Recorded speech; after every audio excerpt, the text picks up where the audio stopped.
Allez, clap, c'est parti. Bon, eh bien, bonjour, c'est Joël avec une petite vidéo. Ah, en fait, il y a longtemps que je n'avais pas fait de vidéo. Donc, on va voir les différences entre ce masque-là de DJI, l'Integra, et puis ce masque-là, DJI, la première fournée, si on peut dire, c'est la première fois. Et c'est donc les Google 1. La différence entre ces deux masques. Qu'est-ce qu'on va pouvoir dire sur ces deux masques? Après, bon, déjà l'encombrement, il n'y a pas photo, hein, ça ressemble beaucoup plus aux lunettes. Celles-là sont vraiment petites, elles ne pèsent pas du tout, c'est super.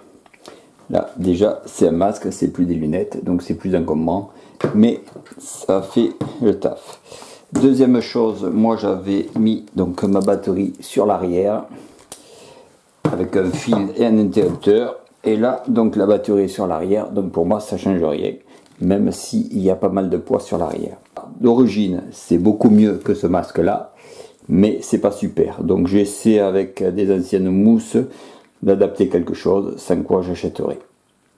Donc l'intérieur, il y a des lentilles pour adapter, et au milieu, donc c'est la carte SD. J'ai fait déjà 4 batteries. Et je me suis aperçu qu'en 25 000 watts, puisque les lunettes sont d'origine, donc en 25 000 watts, il me semble que j'ai beaucoup plus de portée que le modèle ancien en 25 000 watts. Donc on va faire un petit essai dehors et on va voir ce que ça donne. Après, l'ergonomie et surtout les boutons sont très pratiques. Il n'y a que le mode enregistrement pour enregistrer, ou il y a une petite technique à aller en arrière. Bon, c'est des petites bricoles. Voilà. Oui, le problème surtout aussi, c'est de la batterie. Donc il faudra sûrement, je pense qu'elle tienne qu'une heure ou 1h30. Donc pour pouvoir rajouter un petit peu de temps, il faut mettre un USB bank de façon à prolonger la durée de vie des batteries. Donc pour ces essais, donc je vais faire avec ce drone là qui est avec un Caddx Vista, et donc qui est avec les Google 1. Et deuxième drone, ce petit Foxhoop qui est lui aussi en Caddx Vista et que j'ai bindé avec ces lunettes là.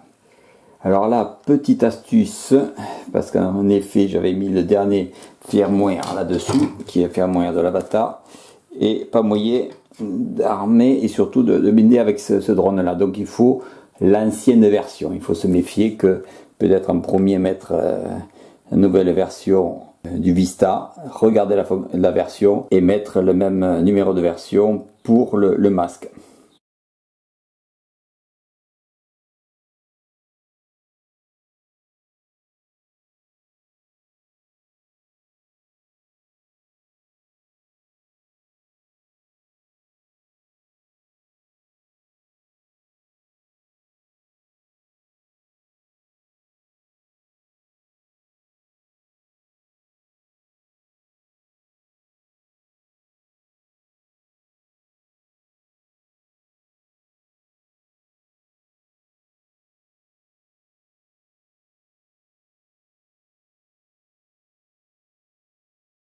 Bon, ben test sans appel, ça il n'y a pas photo.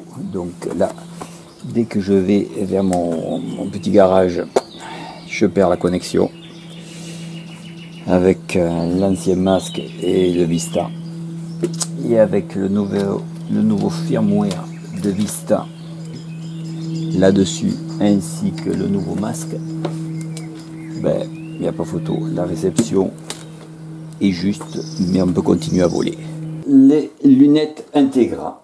Donc d'origine, le masque m'allait moyennement bien.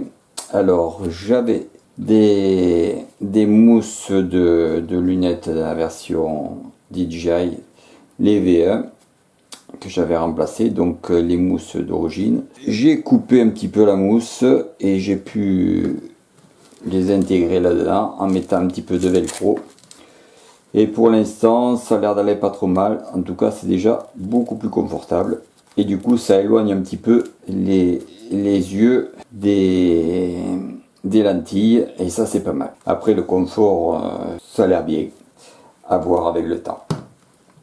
Donc, j'ai revisionné les vidéos. Et c'est vrai que Quand même pour 25 milliwatts, il y a une portée beaucoup plus forte avec les Integra qu'avec les anciennes, les Google. Voilà, et bien c'était Joël avec ce petit tuto à chaud, puisque je l'ai reçu il y a que 2-3 jours, ces lunettes, donc j'ai fait qu'une dizaine de batteries à peine. Mais a priori, j'en suis entièrement satisfait. Je vous dis à une prochaine, et bye bye, et puis merci à vous. Et comme on dit chez nous, adicias plat. Bye bye.